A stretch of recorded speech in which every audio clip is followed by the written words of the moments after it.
Amber Smith, and we're here in Raleigh, North Carolina. I co-founded ME3 in 2005 with a friend of mine, Heather Leah, when we had been volunteering for a while, and we just saw that a lot of nonprofit organizations really needed more support, and a lot of our friends and people we knew really wanted to volunteer but didn't know how. So we decided to put the two together, close the gap, and connect people who wanted to make a difference to opportunities in the community to do just that. Working with a lot of the nonprofits, we saw that there was a need there, that they were struggling or that they wanted to grow and help more people, but they weren't able because they didn't have the extra manpower or resources or support.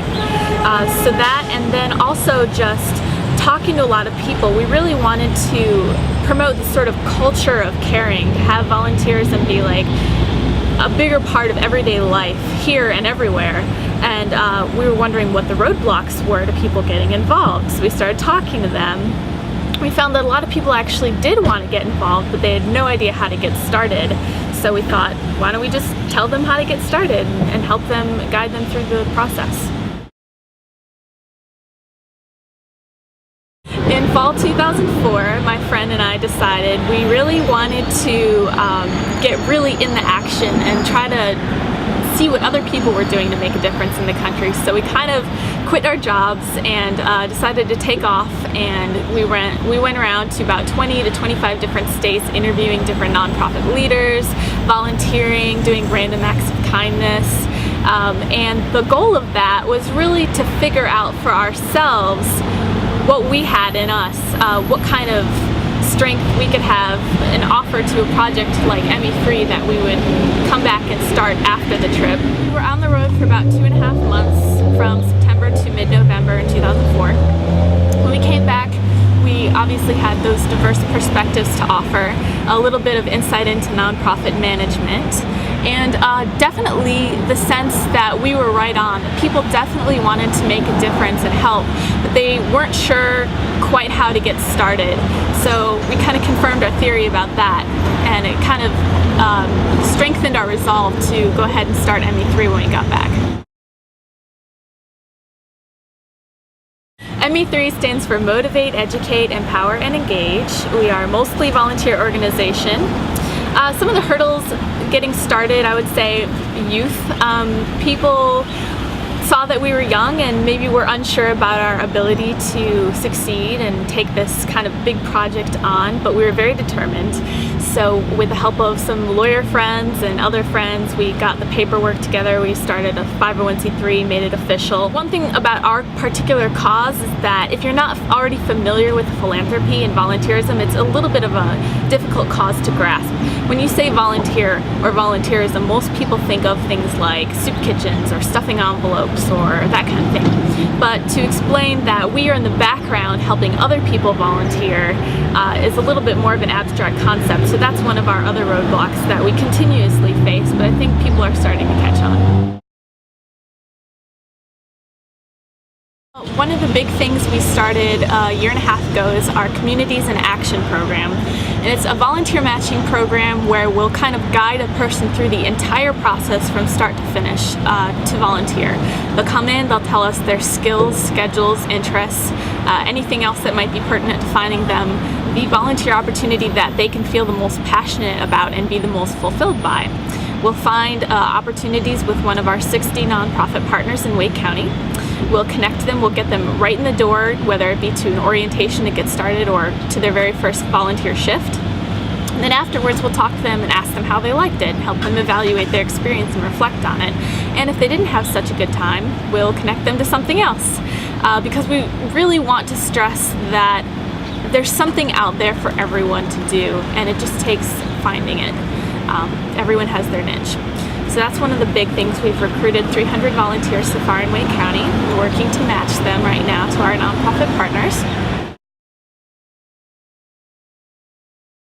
We developed a curriculum for Wake County high schools, Wake County being the county that Raleigh is in, to teach high school students how to volunteer, about different community and social issues, and all about community leadership. And this elective involves community leaders coming into the classroom, talking to students about their experience in the nonprofit world and what it's like to work with the people who need help every day, and guide them through the process of developing and conducting their very own service projects. So at the end of the class, they can see exactly what impact they can have and how everything they just learned applies. And the exciting thing about this is part of ME3's goal is to build that kind of permanent culture of caring, where volunteerism is as commonplace as shopping or something like that.